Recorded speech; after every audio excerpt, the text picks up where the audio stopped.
declaración de Pedro de que yo soy el Cristo, el Hijo de Dios, sobre esa declaración edificaré la iglesia y las puertas del infierno no prevalecerán de ella. Entonces Jesús es la roca donde descansa la iglesia, y eso lo vemos en varias cartas posteriores, que Pedro dice que Él es la piedra reprobada de vosotros los edificadores, y que cualquiera que ponga otro fundamento pues es falso.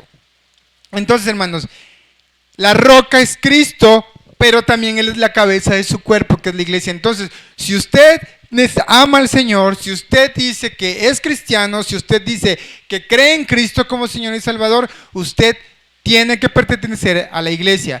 Y ojo aquí, cuando hablo de iglesia no me refiero a una denominación religiosa, tampoco me refiero a una institución religiosa o a un grupo sectario religioso. La iglesia de Cristo, hermano, no tiene nada que ver con religión. Eso tengámoslo muy en mente, no tiene nada que ver con religión. La religión es la iniciativa del hombre para llegar a Dios. Jesucristo es la iniciativa de Dios para llegar al hombre.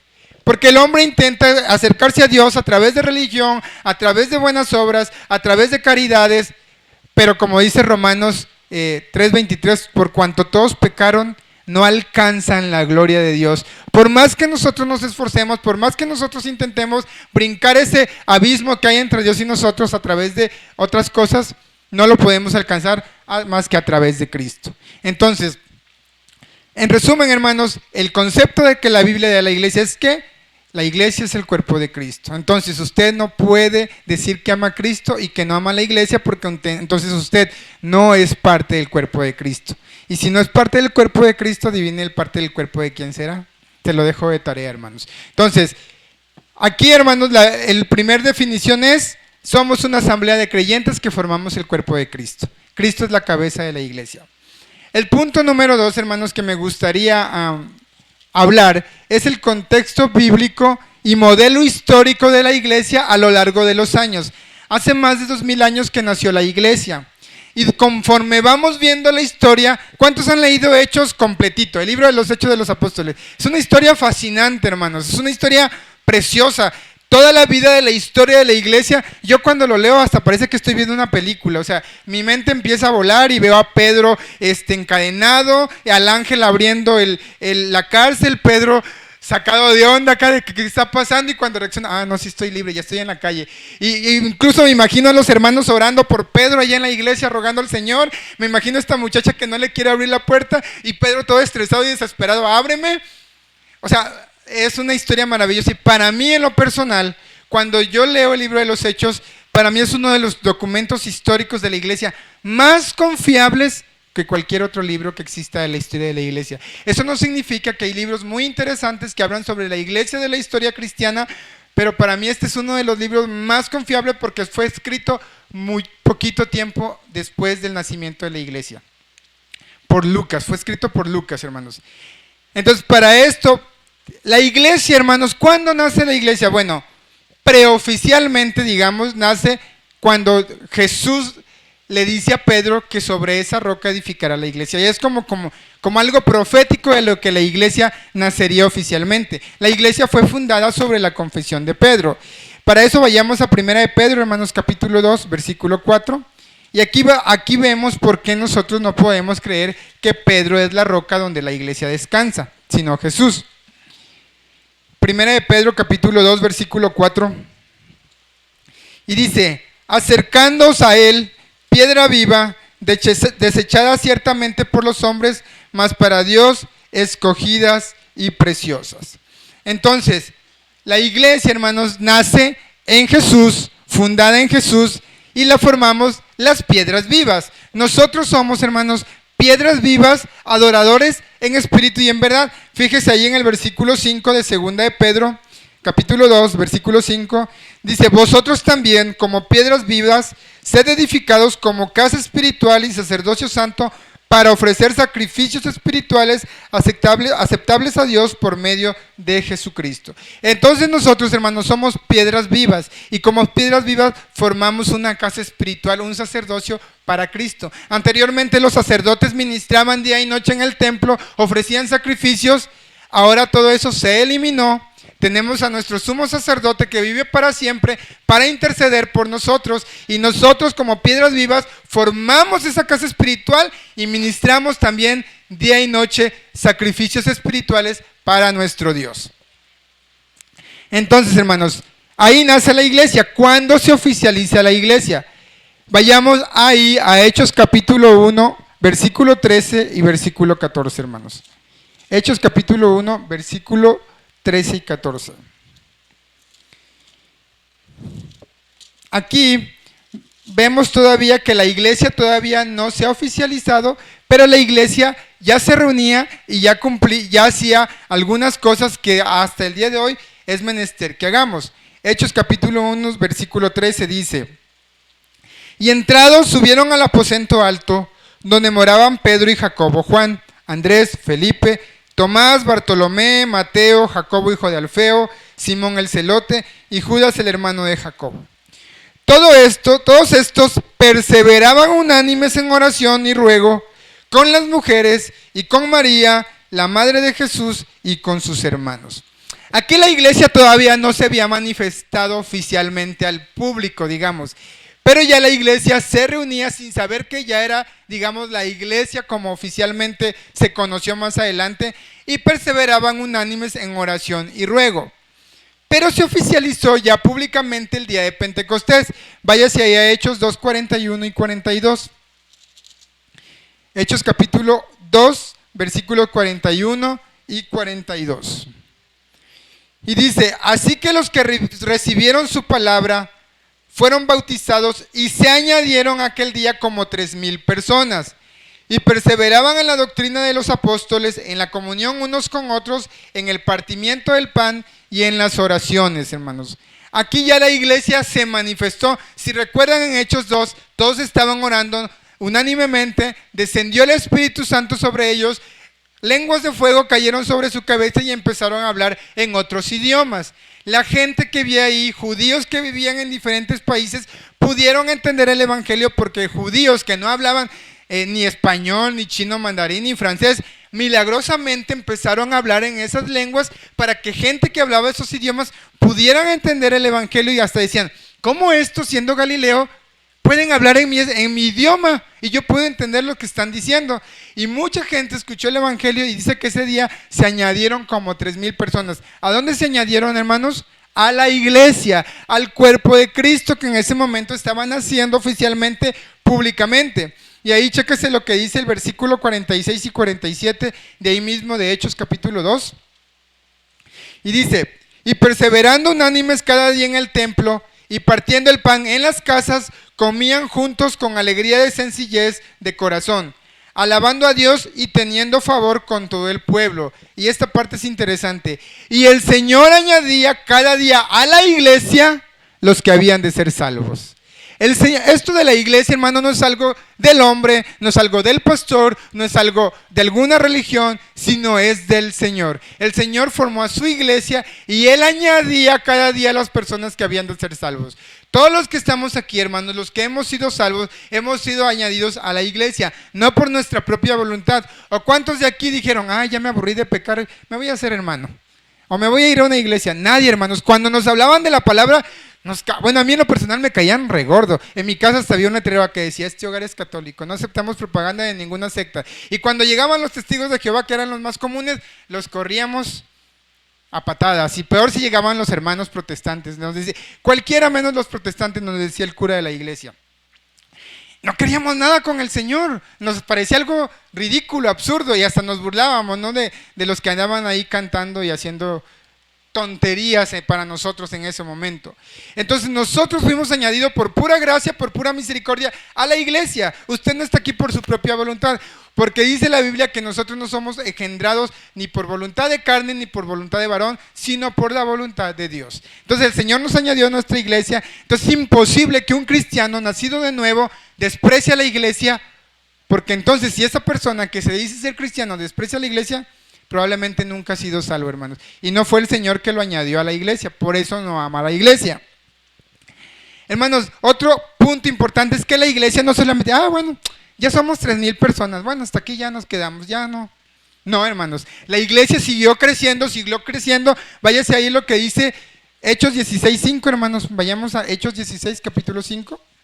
Casi todos los textos de la historia de la iglesia son de Hechos, hermanos. Hechos 16, capítulo 5. Y dice así la palabra del Señor. Así que las iglesias eran confirmadas en la fe y aumentaban en número cada día. Cada día la iglesia aumentaba en número. ¿Por qué la iglesia aumentaba en número? Por la predicación, hermanos. Recuerde que Pablo fue uno de los que más viajaba en la región de Europa predicando el evangelio, porque él decía que es necesario predicar el evangelio para que las personas se salvaran con la locura de la predicación. Entonces, una iglesia, hermanos, que no sale a predicar el evangelio, una iglesia que se encierra en sus cuatro paredes, está destinada probablemente a su ruina espiritual. No es una iglesia que comparte lo que come. Es como nosotros nos engordamos de la palabra de Dios, pero no la compartimos, hermanos, no vamos a crecer. Ni nosotros como personas individuales, ni la iglesia en conjunto. Entonces, hermanos, la iglesia trabaja, la iglesia tiene que predicar el evangelio, la iglesia tiene que crecer.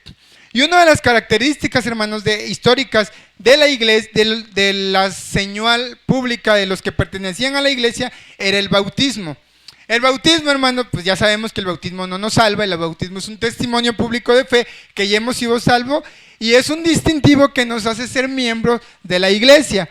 Fíjese lo que dice ahí, hermanos, en Hechos capítulo 8, Hechos capítulo 8, versículo 12. Hechos capítulo 8, versículo 12. Y dice: pero cuando creyeron a Felipe, que anunciaba el evangelio, el reino de Dios y el nombre de Jesucristo, se bautizaron hombres y mujeres. Cuando usted empieza a leer el libro de los Hechos, hermanos, y empieza a ver, por ejemplo, tenemos al etíope, que el Espíritu Santo le dice al etíope, a Felipe, acércate a ese carruaje. El etíope empieza a escuchar el evangelio y el etíope dice: quiero ser bautizado. Y todos los creyentes empezaban a ser bautizados y empezaban a formar parte de la membresía de la iglesia. Y algo muy importante aquí, hermanos, que es con lo que más o batallamos nosotros los creyentes, o se infiltran herejías disfrazadas de verdades espirituales dentro de las iglesias: las reuniones. ¿Debo de congregarme? ¿Estaré obligado a congregarme en las iglesias? ¿Estaré obligado a pertenecer a la iglesia? ¿Qué hacían los primeros cristianos? ¿Será que los primeros cristianos se reunían y decían: no, pues ya creí, a mí Pablo no me tiene que estar diciendo lo que tengo que hacer, ni Pedro? Serán muy apóstoles, pero a mí nadie me tiene lo que tengo. Es mi relación entre Dios y yo. ¿Será eso correcto y bíblico? No, hermanos, fíjese lo que dice ahí. Regresamos a Hechos 2, capítulo 46. Ya lo leímos, pero vamos a leerlo otra vez. Capítulo 2, 46. Fíjese lo que los primeros cristianos hacían, hermanos. 2:46 dice que perseveraban unánimes cada día en el templo. Es decir, se reunían en el templo. ¿Cuál era este templo? El templo estaba en Jerusalén. Era obviamente de puros judíos, pero los que creyeron en Jesús no dejaron de ir a orar al templo de Jerusalén. De hecho, creo que era Juan y Pedro, si no me falla la memoria. Pedro y Juan dice que subían todas las tardes a la hora novena a orar al templo. Ahí sanaron un cojo. Eso viene en el capítulo 3 de Hechos, cuando tenga chance lo lee. Entonces, ellos dicen que unánimes cada día, es decir, todos los días al templo. Y luego dice: y partiendo el pan en las casas, comían juntos con alegría y sencillez de corazón. Se reunían en el templo y se reunían en las casas. Muchos dicen: yo solamente puedo reunirme en el templo. Y otros dicen: yo solamente puedo reunirme en las casas, no necesito ir a un templo, no necesito ir a una iglesia. Pues, hermanos, históricamente los cristianos del primer siglo se reunían en el templo y también se reunían en las casas. No solamente en las casas, no solamente en el templo. Cuando se reunían en las casas no era nada más Pedrito, su esposa y sus hijos. La Biblia dice que había iglesias en las casas, que eso lo vamos a estar viendo más adelante. Cuando se reunían en las casas no se reunían 3 chicharitos, hermanos, era mucha gente las que se reunían en las casas. Así como muchas iglesias abren iglesias en casas cuando empiezan como misión, así también las iglesias se reunían en aquel tiempo. Vamos ahí a Romanos 16:3, ahí tenemos un ejemplo, hermanos, de lo que eran las iglesias en las casas.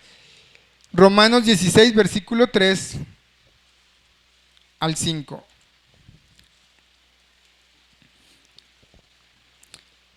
Dice el versículo 3, saludad a Priscila y Aquila, mis colaboradores en Cristo Jesús, que expusieron su vida por mí, los cuales no solo yo doy gracias, sino también todas las iglesias de los gentiles. Saludad también a la iglesia de su casa, saludad a Epeneto, amado mío, que es el primer fruto de Acaya para Cristo. Aquí, hermanos, en Roma ya había una iglesia en la casa de Epeneto. No le vayan a poner así a su hijo, hermanos, por favor. El hermano Epeneto tenía una iglesia en su casa. Entonces, y cuando dice que a la iglesia que está en su casa no era su familia, sino que era muchísima gente. Probablemente en aquellos tiempos los terrenos eran grandes y había espacio suficiente para construir un edificio para que ahí se reuniera el cuerpo de Cristo. En la casa de Epeneto, en la casa de todos los hermanos que prestaron. No fue el único que prestó su casa. Váyase a Colosenses capítulo 4, versículo 5, hermanos. Perdón, 15. Colosenses 4, 15.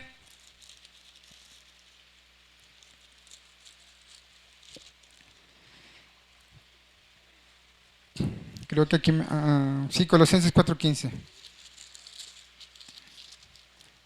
Y dice así, saludad a los hermanos que están en la Odisea y a Ninfas y a la iglesia que está en su casa. Entonces en Coloso, hermano, en la ciudad de Coloso, había una iglesia que estaba en la casa de la hermana Ninfa, sí, Ninfas, la iglesia que está en su casa. Entonces, esta señora en esa ciudad también tenía una iglesia en su casa. Y es decir, ella no fue de que dijo, no, yo no voy a ir a la iglesia, ¿para qué yo aquí en mi casa hago iglesia? Como dicen muchos hoy en día. Y son muchos, hermanos, de verdad, hay mucha gente que conocen el evangelio y por algo que vivieron se rehúsan, nunca más se reúnen y piensan que ahí en su casa. Y seamos honestos, hermanos, ellos dicen que se reúnen en su casa y no es cierto, ni siquiera leen la Biblia entre semana, nada más los domingos y eso para calmar su conciencia. Entonces, pero la iglesia se reunía en las casas, pero no porque no quisieran pertenecer a la iglesia. Era la iglesia oficial probablemente de esa ciudad y ahí se reunían todos los que habían creído en esa casa de esa hermana, hermanos.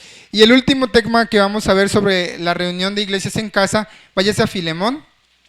Filemón está ya casi llegando a Apocalipsis. Filemón, y vamos a leer el versículo, bueno, nada más será un capítulo, ¿verdad? El versículos 1 y 2. Nada más que me van a esperar porque ahora el que no lo encuentra soy yo.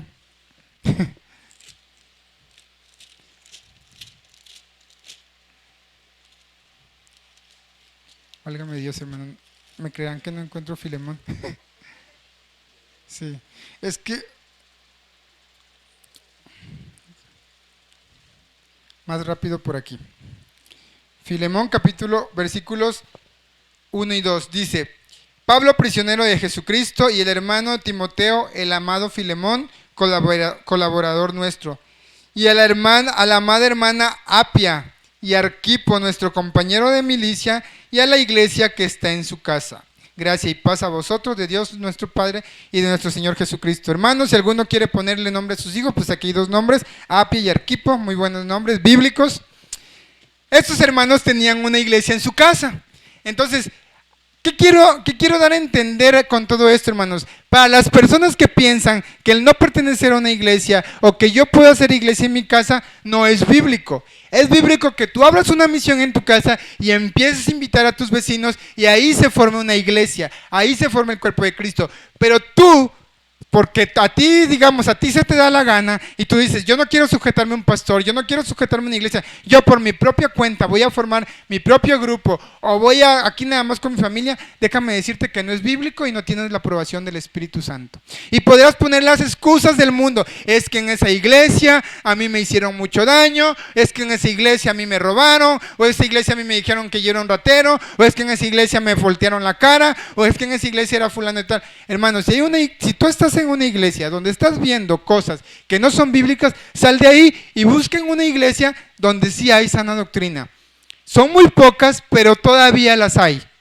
No es excusa para que te vayas a llorar como víctima a tu casa diciendo, no, es que el pastor, es que fulano, es que mangano. Ya es tiempo, hermanos, de que asumas tu responsabilidad y no te la pases echándole la culpa a los terceros. Porque no es cierto que vas a estar en tu casa, hermano. Ya me pasó a mí. Yo dije, ya no quiero saber nada más de la iglesia, no me interesa nada más el cristianismo. Me empecé a afanar y y te medio reúnes ahí para calmar tu conciencia un ratito y ya después se te olvida. Y no es cierto que en la casa leemos la Biblia, hermanos. A veces ni siquiera viniendo a la iglesia nos da ganas de leer la Biblia. Cuando te dejas de congregar, el enfriamiento espiritual viene hasta que ya estás más frío que una paleta congelada, hermanos. Entonces ya no quieres buscar a Dios, ya no quieres buscar las cosas de Dios, ya te conformas nada más con decir gracias a Dios, como el religioso, Dios, gracias por la comida y bye, vámonos. Y ya hasta ahí, hermanos. Pero eso no es ser la iglesia, eso no es ser parte de la iglesia. Y si tú, incluso tú que me estás viendo, estás ahí en tu casa, no te estás congregando con la excusa de la pandemia o con la excusa de que te hicieron daño en la iglesia, lamento que te hayan hecho daño en la iglesia, me duele mucho saber eso, pero aún así no es excusa para que no pertenezcas a una iglesia. Si tú no perteneces al cuerpo de Cristo, estás out, como dice la chaviza, estás fuera, no perteneces al cuerpo de Cristo. Tienes que pertenecer al cuerpo de Cristo porque, como te dije al principio, tu mano no está separada de tu cuerpo, tu oreja no está separada de tu cuerpo, tu pie no está separado de tu cuerpo. Todo tu cuerpo es un conjunto y como tal, la iglesia es el cuerpo de Cristo. Y si tú no estás en el cuerpo de Cristo, pues entonces mentira es que tú amas a Cristo. Jesús dijo, si me amáis, guardad mis mandamientos, y el pertenecer a la iglesia fue mandamiento de Cristo. Él dijo, sobre esta roca edificaré mi iglesia, no las iglesias, mi iglesia, y las puertas del infierno no van a prevalecer sobre ella. Durante más de 2000 años la iglesia ha sido perseguida, la iglesia ha sido tratada de ser destruida y no han podido porque la iglesia conserva esa promesa vigente de Jesús que nada prevalecerá sobre de ella. Y aunque las Naciones Unidas, aunque todas las autoridades vayan en contra de la iglesia, van a fracasar. Entonces, hermanos, la iglesia es el cuerpo de Cristo y tenemos que pertenecer a la iglesia y tenemos que congregarnos con la iglesia. No hay excusa, hermanos. Punto número 3, ¿cómo era el gobierno y orden de la iglesia, hermanos? Y aquí vamos a entrar a un tema un poco escandaloso, porque también hay personas que dicen, es que ahí nada más me prohíben esto, nada más el pastor me está criticando, nada más el pastor me está diciendo, el pastor a mí no me va a decir cómo yo tengo que vivir, o los diáconos a mí no me van a decir cómo yo tengo que vestirme. Si yo quiero puedo usar pantalón y pegado y escotado, dijeran las señoritas, o el hombre si yo quiero puedo ir en camiseta y en chanclas, porque Dios ve el cuerpo, Dios ve el corazón y Dios no ve lo de afuera. Y a mí los hermanitos no me van a decir lo que tengo que hacer. Y eso es muy común hoy en día en muchas iglesias o en muchas personas. Pero ¿cuál es el gobierno bíblico y el orden que la iglesia tiene? ¿Y cuál es la autoridad de la iglesia en asuntos espirituales? Primero que nada, hermanos, la iglesia tiene que estar formada por pastores, diáconos y obispos. Y no hablo del obispo que usa sotana y acá trae la kipa en la cabeza. No, hermanos.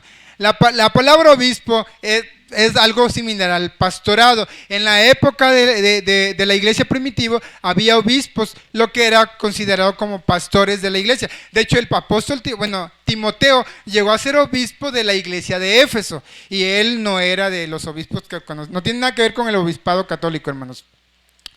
Fíjense, vayamos a Hechos capítulo 20, versículo 28, y fíjense cuál es la responsabilidad de los pastores para con el cuerpo de Cristo. Vayamos a Hechos capítulo 20 y versículo 28.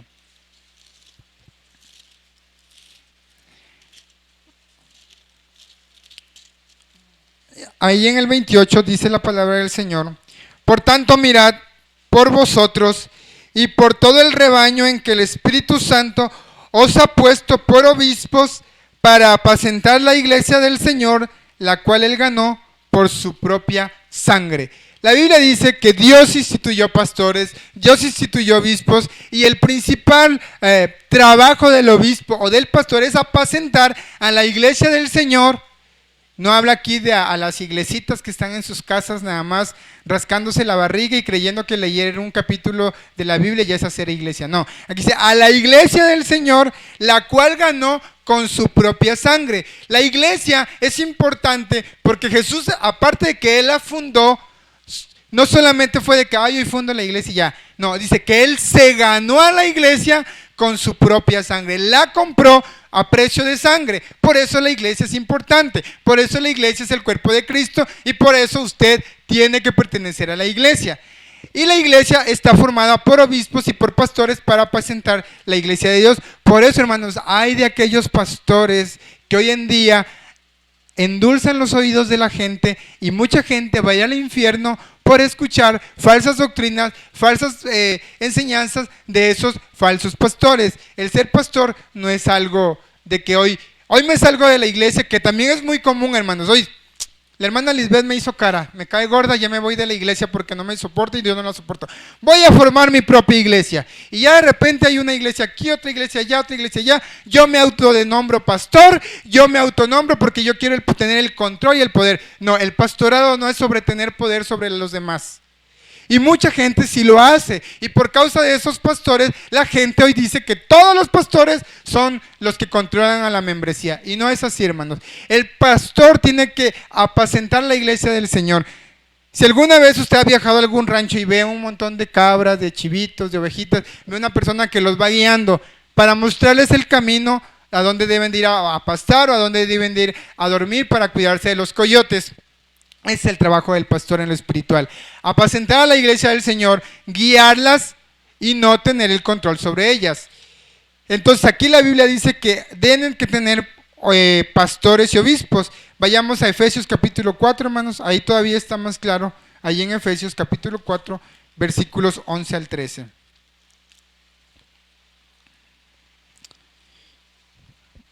Y ojo aquí, hermanos, todos estos de los pastores, de los obispos, de los diáconos, no es por obra de un hombre o de una religión. Fíjese lo que dice aquí el versículo 11 de Efesios 4. Y él mismo constituyó a unos apóstoles, a otros profetas, a otros evangelistas, a otros pastores y maestros, a fin de perfeccionar a los santos para la obra del ministerio, para la edificación del cuerpo de Cristo. Aquí el Señor, hermanos, instituyó pastores, maestros, diáconos, todos los ministerios que hay en una iglesia, Él mismo los instituyó. ¿Quién es el mismo? El Espíritu Santo, Jesucristo mismo, Dios mismo, la Trinidad, instituyó maestros y pastores. ¿Para qué, hermanos? Para la edificación del cuerpo de Cristo. ¿Y qué hace el cuerpo de Cristo? La iglesia.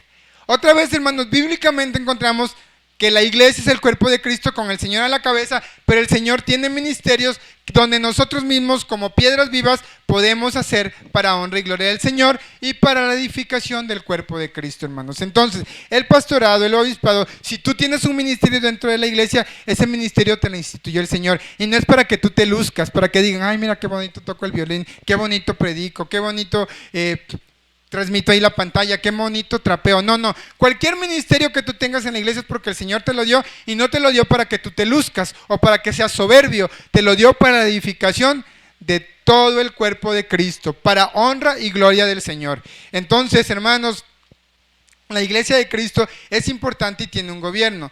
Ahora, ¿cuáles eran los puntos de la iglesia, hermanos? De esos líderes y los maestros se acompañaban para disciplinar también conductas dentro de la iglesia. Hay muchas cosas que pasaban en la iglesia de Corintios, hermanos. Había mucha inmoralidad, había mucho pecado dentro de la iglesia, y los cristianos de Corinto vivían como cualquier hijo de vecina que no había conocido al Señor. Y hubo un caso muy sonado en la iglesia de Corinto donde el apóstol Pablo ahora sí se enfureció y rasgó sus vestiduras. Para esto vayamos a 1 Corintios capítulo 5. No se me duerma, hermano, yo sé que está fuerte el calor, pero es el único infierno que vamos a vivir aquí en la tierra, hermanos. Así que alégrese por eso. No vamos a tocar el verdadero infierno que está allá abajo. 1 Corintios capítulo 5, versículos 1 al 6.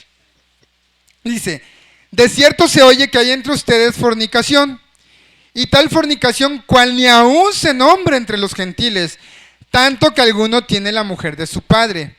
Y vosotros estáis envanecidos.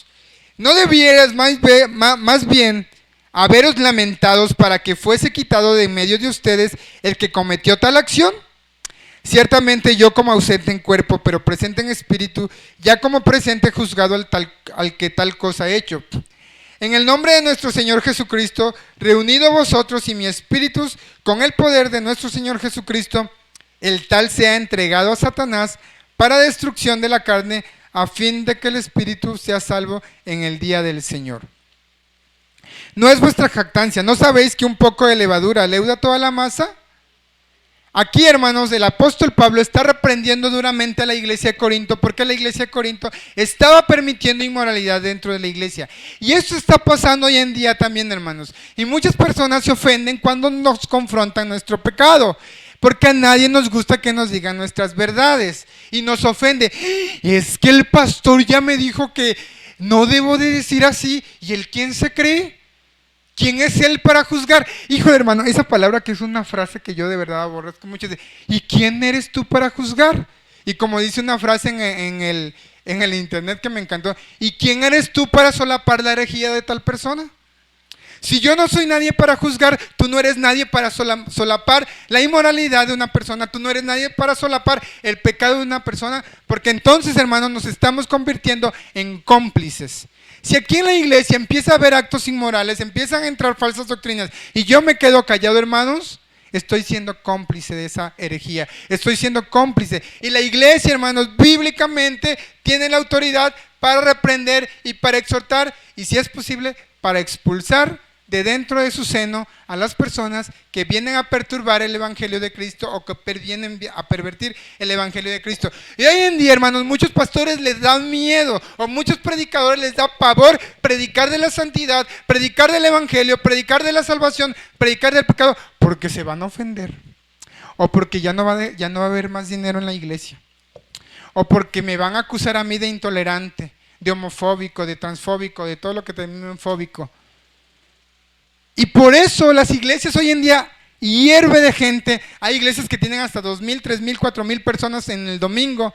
Pero realmente, hermanos, es puro show, puro entretenimiento, puro espectáculo religioso y no predican el evangelio por miedo. Pero la iglesia de Cristo no puede quedarse callada. La iglesia de Cristo tiene esa autoridad para reprender, para exhortar, para expulsar de ser necesario. Que esperemos que eso no sea necesario en nuestra iglesia, Dios nos guarde, pero sí tiene la autoridad.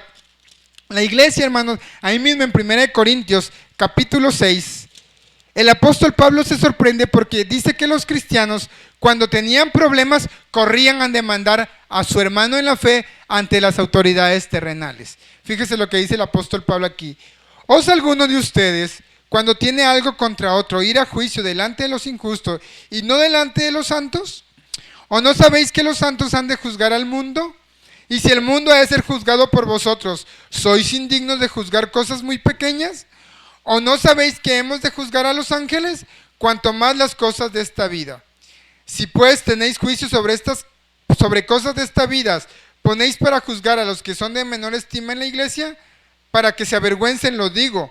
Pues ¿qué? ¿No hay entre vosotros sabio ni aun uno que pueda juzgar entre sus hermanos? Sino que el hermano con el hermano pleitee en juicio, y esto ante los incrédulos. ¿A qué se refiere esto, hermanos? Lo que yo entiendo es que había gente a lo mejor que hacían actividades comerciales entre hermanos de la iglesia.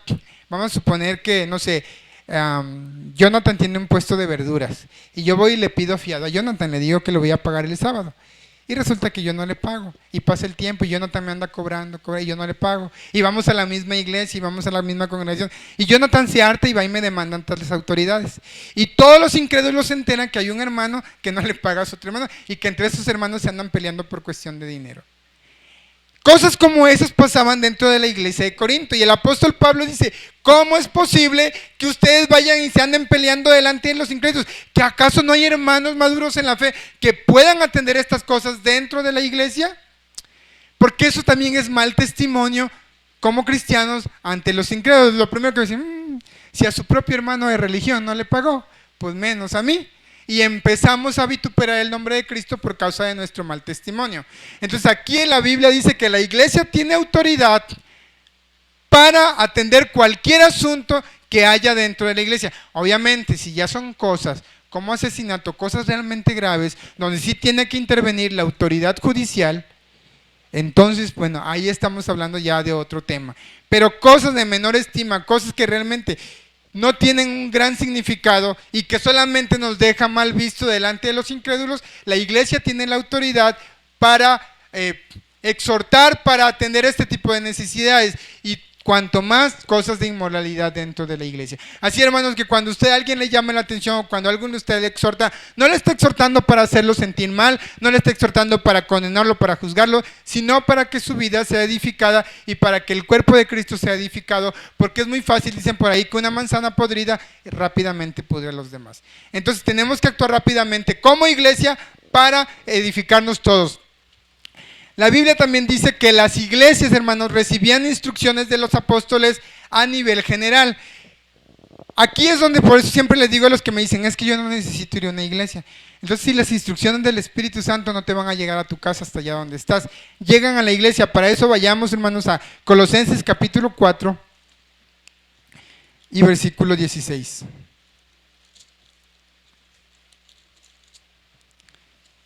Colosenses capítulo 4, versículo 16. Vamos desde el 14 para el contexto de este versículo. Versículo 14 dice, os saluda Lucas el médico. Lucas el médico es, ya me perdí. Amado y Demas. Saludad a los hermanos que están en la Odisea y a Ninfas y a la iglesia que está en su casa. Cuando esta carta haya sido leída entre vosotros, haced que también se lea en la iglesia de los laodicenses, y que la de la Odisea la leáis también vosotros. Es decir, mandaron una carta a la Odisea, mandaron una carta a Colosos, a la iglesia que estaba en la casa de la hermana Demas, y dijeron, léanla ustedes y después léanla a la iglesia que está en la casa de Demas. Después de esta carta, léansela a la iglesia que está en la Odisea. Y la iglesia y la carta que recibió la Odisea, también léanla a la iglesia de la casa de Demas. Las cartas que se enviaban, hermanos, eran enviadas a la iglesia, al cuerpo de Cristo. Hagan de cuenta que un hermano manda una carta a Juárez y se leen en todas las iglesias de Juárez, no en mi casa, ni en la casa de Javier, o en la casa de Jonathan, no, a la iglesia que se reúne, las cartas eran leídas. Las instrucciones que los apóstoles por el Espíritu Santo mandaban a la iglesia para la edificación, se leían a la iglesia. Ya si un hermano no iba al culto ese día, pues ya se perdían las instrucciones, ¿verdad? Pero entonces, hermanos, la iglesia estaba unida y recibía las instrucciones. No era una carta para fulano, una carta para engano, no, era para la iglesia. También, hermanos, la iglesia resuelve cuestiones doctrinales en conjunto. Vayamos a Hechos, hermanos, capítulo 15, versículos de 5 al 6. Hechos capítulo 15. Y vamos a leer la primera parte del versículo 5 y versículo 6.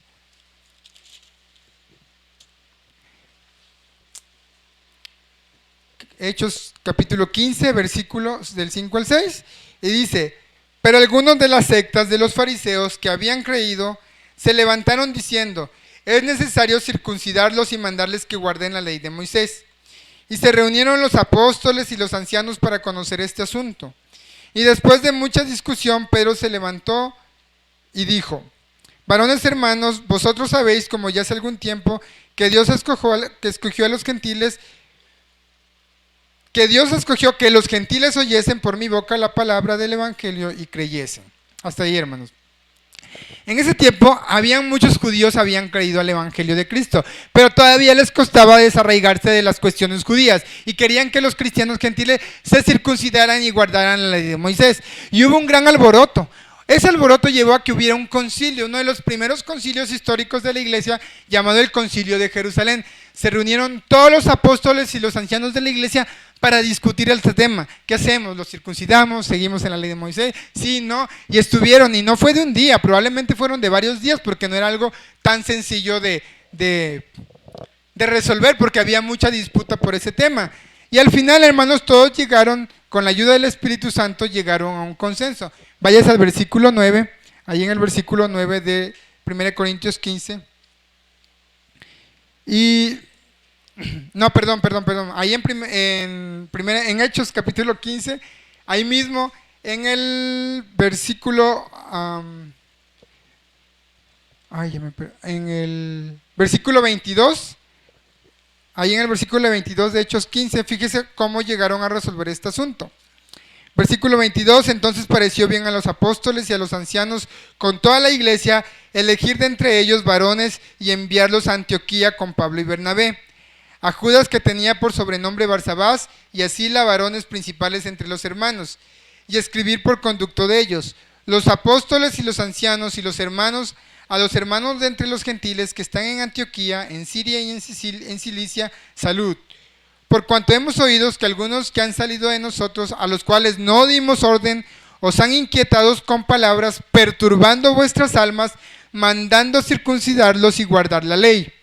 Nos ha parecido bien, habiendo llegado a un acuerdo, elegir varones y enviarlo a vosotros con nuestro amado Bernabé y Pablo, hombres que han expuesto su vida por el nombre de nuestro Señor Jesucristo.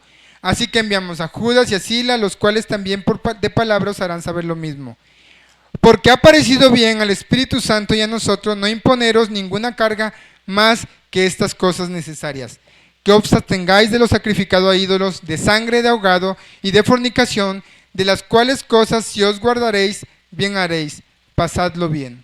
Entonces, hermanos, ellos se reunieron, discutieron el tema y el Espíritu Santo los guió para que solamente guardaran las cosas que ahí mencionan y que no le hicieran caso a aquellos que perturbaban el Evangelio, que pervertían el Evangelio. La iglesia tiene esa autoridad, hermanos. Como iglesia tienen la autoridad. Vamos a suponer que aquí llega alguien que dice que es necesario hablar en lenguas de Rabasaya, Ramaranda, y que si usted no hace eso, usted no es salvo.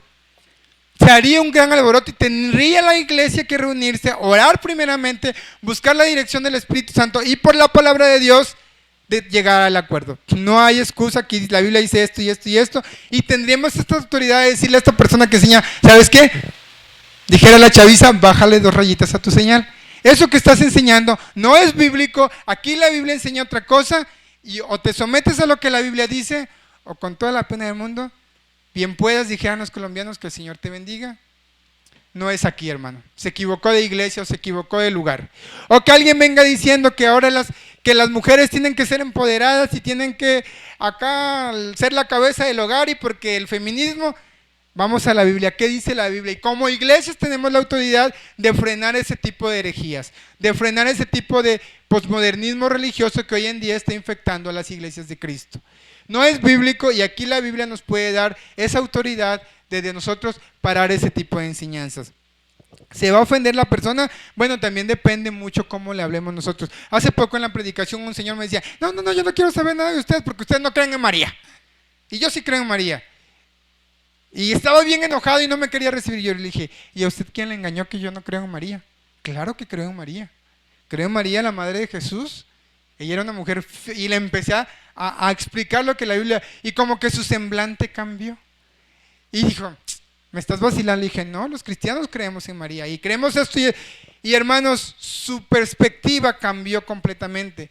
Y también como iglesia nosotros tenemos la responsabilidad de convencer a los que se nos oponen. Dice, con mansedumbre corrigen a los que se oponen para quizá Dios les dé alcancen misericordia. Entonces la iglesia tiene la autoridad de exhortar, de también de reprenderlos duramente para que sean sanos en la fe, pero también de edificar con amor, con mansedumbre, y de corregir a los que se nos oponen. Entonces todo eso tiene la autoridad de la iglesia.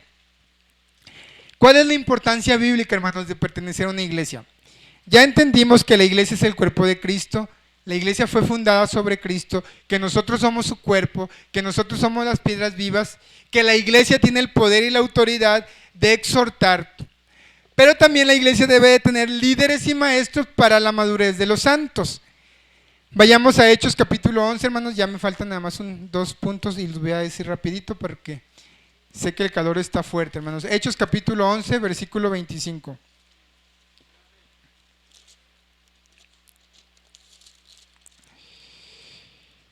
Y ahí en el versículo 25, hermanos, dice,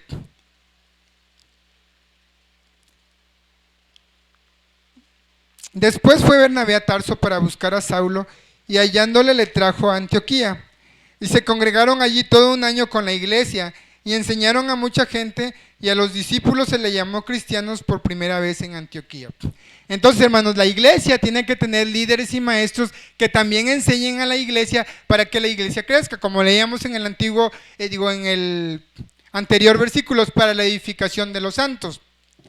La iglesia tiene que ser llenos de líderes maduros en la fe, santos en la fe, hermanos. Así que si usted es líder, si usted es maestro aquí en la iglesia, tiene que ser maduro en la fe. Y cuando hablo de maduro en la fe es que no se deje rápidamente llevar.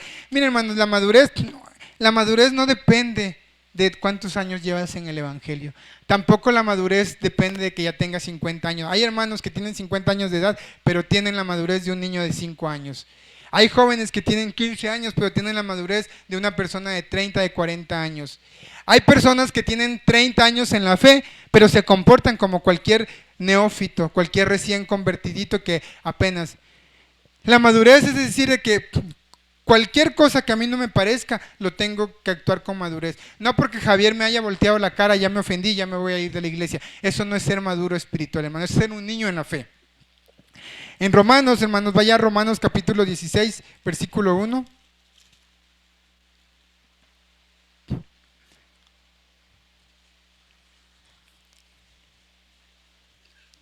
Fíjese, aquí dice, os recomiendo además a nuestra hermana Febe, la cual es diaconisa de la iglesia en Secrea, que la recibáis en el Señor como es digno de los santos y que le ayudéis en cualquier cosa que necesite de vosotros, porque ella ha ayudado a muchos y a mí mismo, hermanos. La iglesia tiene que tener personas que no solamente se sirvan a sí mismos, sino también sirvan a los demás. La iglesia, hermano, es un cuerpo y como un cuerpo tenemos que ver unos por los otros. Tenemos que tener madurez para ayudar a los que no son maduros en la fe. Dice el apóstol Pablo, para que reciban a los débiles en la fe. El que es fuerte en la fe tiene que soportar y recibir al débil en la fe, porque somos un cuerpo, hermanos. Entonces, el pertenecer al cuerpo de Cristo nos da muchas bendiciones y nos da muchos beneficios, hermanos. No solamente tenemos el privilegio de ser añadidos a la iglesia, sino que al ser añadidos a la iglesia tenemos varios beneficios que no merecemos, pero que Dios en su infinita gracia lo hace, hermanos. La iglesia, hermanos, nos ayuda a tener comunión unos con otros. Ahorita, durante la pandemia, muchos hermanos han sido enfermados. Y hace poco visitábamos un matrimonio que el esposo de ellos se vio la muerte y me decía, yo deseaba que alguien viniera a visitarme para yo decirle, ore por mí. Mis vecinos son testigos de Jehová, pero yo no puedo pedirle porque ellos no pueden orar por nosotros. Yo quería que un hermano o alguien para yo poder orar. Y esa es una de las grandes tristezas del no pertenecer a la iglesia. Aquí como iglesia, hermanos, varios hermanos de ustedes de repente dicen, hermanos, oren por mí porque me duele esto, hermanos, oren por mí porque mi esposo está enfermo, hermanos, oren por mí porque tengo esta necesidad. La iglesia entra en acción y empieza a clamar la intercesión de los santos unos por otros. Fíjese lo que dice Juan 1.7, hermanos. Vayamos a 1 Juan 1.7.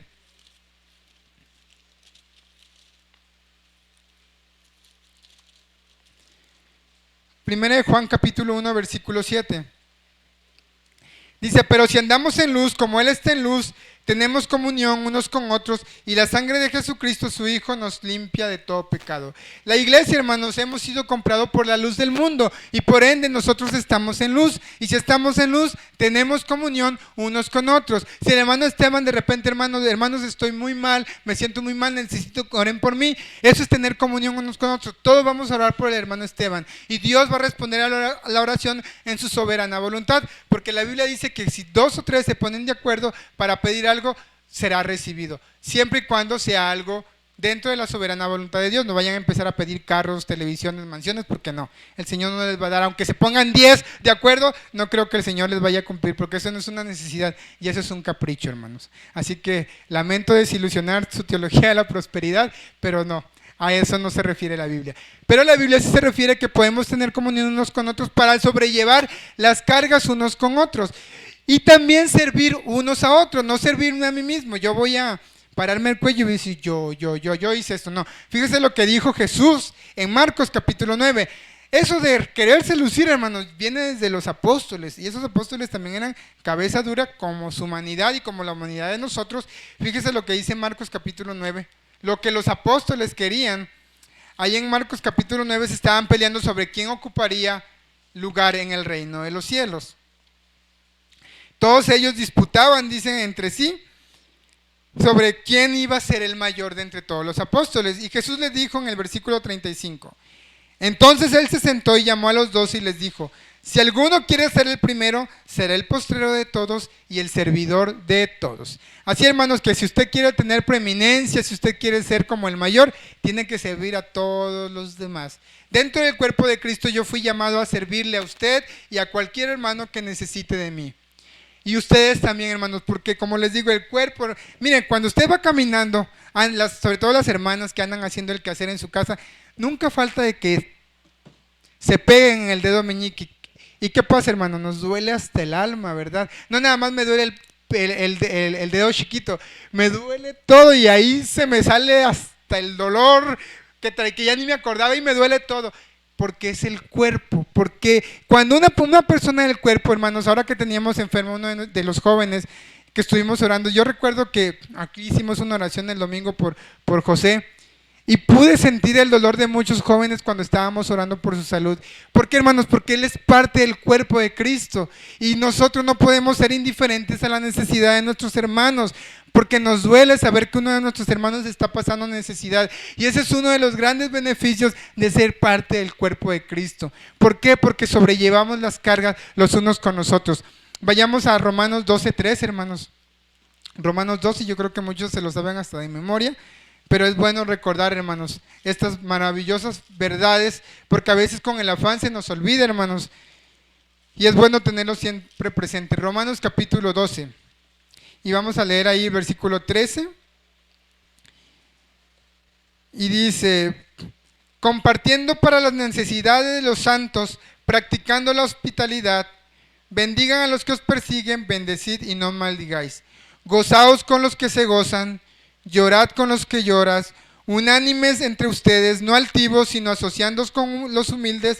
No seáis sabios en vuestra propia opinión, no paguéis a nadie mal por mal, procurad lo bueno delante de todos los hombres.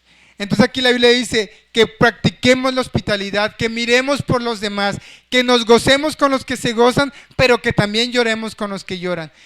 Dice la palabra de Dios que para todo un tiempo, va a haber tiempo que la iglesia va a gozar de paz, vamos a estar todos gozosos, ya viene el aniversario de la iglesia, eso va a ser una gran fiesta, viene la conferencia de avivamiento, son banquetes espirituales en que como iglesia nos regocijamos y nos gozamos, pero también va a haber el mismo tiempo en que vamos a tener persecución, en que vamos a tener sufrimiento, en que va a haber hermanos que van a estar enfermos, van a haber hermanos que no van a tener dinero para llevar el pan a su mesa, y es ahí donde la iglesia, el cuerpo de Cristo, tiene que practicar la hospitalidad.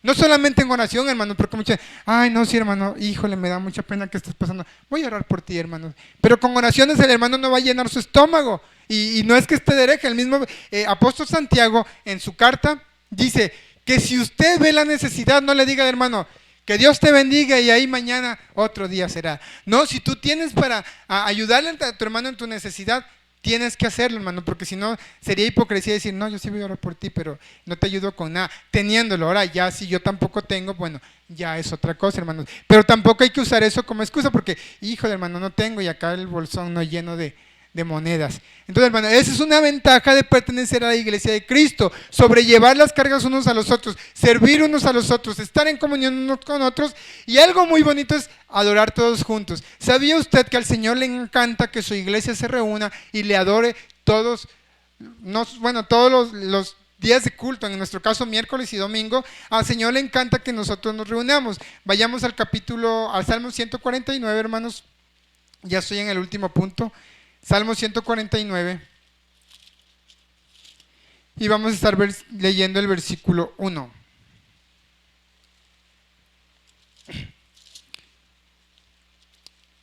Me dicen con un amén que ya lo tengan, hermano, para que todos lo tengan, hermanos. Salmo 149, capítulo 1. Híjole, hermanos, me está costando esto. Lo que pasa es que en la mañana me llené de cola loca y traigo mucha cola loca en las manos porque se reventó mi cinturón y ahí andaba corriendo. Salmo 149, versículo 1 dice, cantad a Jehová, capítulo 1, 49, 1, hermanos, cantad a Jehová cántico nuevo, su alabanza sea en la congregación de los santos.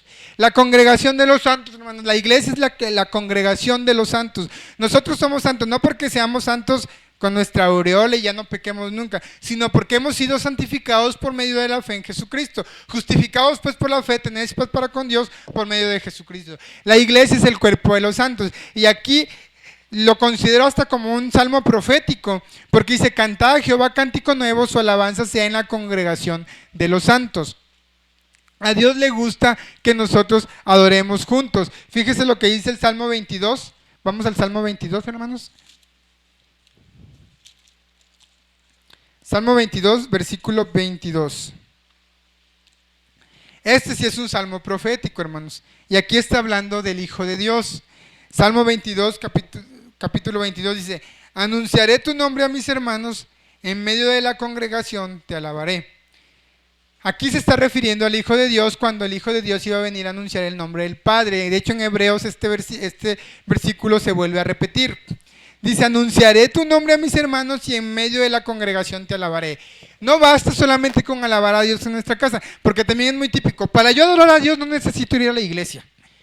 Yo le puedo adorar en mi casa. Ni lo hacen, hermanos, ni adoran a Dios en su casa. Pero cómo les encanta decir que en su casa les van a adorar a Dios. Que yo espero que todos los que estamos aquí, si adoremos a Dios en nuestras casas, hermanos, que tengamos un devocional personal todas las semanas, acorde a nuestra agenda de trabajo, pero es importante que sí adoremos a Dios en nuestra casa. Pero al Señor le encanta, le agrada que su iglesia se reúne y la alaba. Dice el Salmo, creo que es el Salmo 133, mirad cuán bueno y cuán delicioso es que todos los hermanos adoren juntos en armonía. Dice, es como un óleo, como una fragancia para Dios, que la iglesia se reúna y que le cante al Señor, hermanos. Entonces, es un mandato que nosotros nos reunamos no por capricho, no porque el pastor se le antoja, sino porque es un mandato bíblico. Con esto voy a cerrar, hermanos, Hebreos capítulo 2, hermanos, que es un texto que a muchos no les gusta y han tratado, hermanos, de buscar muchas excusas para quitar este texto de la Biblia. Hebreos capítulo 12 y versículo 2. Yo creo que aquí me equivoqué, hermanos. No es Hebreos 12:2.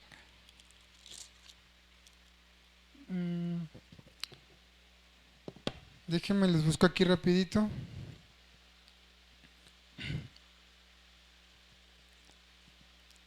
O si alguien se acuerda de no dejando de congregarnos como algunos tienen por costumbre. Hebreos 10:25, hermanos. Siempre me equivoco en mis estudios. Nunca he podido tener un estudio donde no ponga algo que no es. Mis herejías, ¿verdad, hermanos? Hebreos 10:25. Y dice, no dejando de congregarnos como algunos tienen por costumbre, sino exhortándonos, y tanto más cuando veis que el día esté cerca. Muchos dicen, sí, pero ahí no dice que yo tenga que congregarme en una iglesia. Ahí dice que yo no me deje de congregar y yo me estoy congregando en mi casa. Y así de, ¿en serio? Pero fíjate lo que dice el texto. Sino exhortándonos cuanto más que cuando ven que el día se acerca. ¿Quién tiene la autoridad de exhortar? ¿Yo en mi propia casa o en sí la iglesia? La Biblia dice que la iglesia, que el cuerpo de Cristo, no yo en mi propia casa. Si yo estoy viviendo en pecado, realmente yo mismo voy a exhortarme. Seamos honestos, hermanos, no.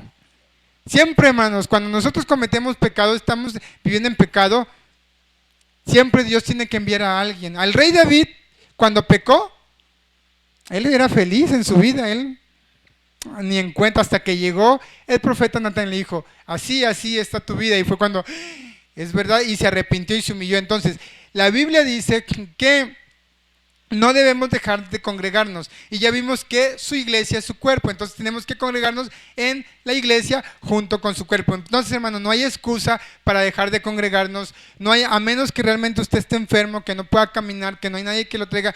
Ya eso depende de las circunstancias, hermanos, porque yo entiendo que hay circunstancias a veces en la vida que no te permite reunir, pero los que estamos sanitos, los que estamos en nuestras facultades mentales correctas, no debemos dejar de congregarnos. No hay excusa, hermanos. Y no lo digo yo, lo dice la Biblia. La iglesia es un cuerpo. Y si usted no ama la iglesia, usted no ama a Cristo, aunque así lo diga. Y aunque usted se ponga de cabeza, a la luz de la Biblia, el que esté equivocado es usted. Si usted no ama la iglesia, usted tampoco ama a Cristo. Si usted fue salvo, usted tiene que anhelar ser parte de la iglesia, involucrarse con las cosas de la iglesia, hermanos, porque tampoco basta decir, bueno, yo me estoy congregando todos los domingos.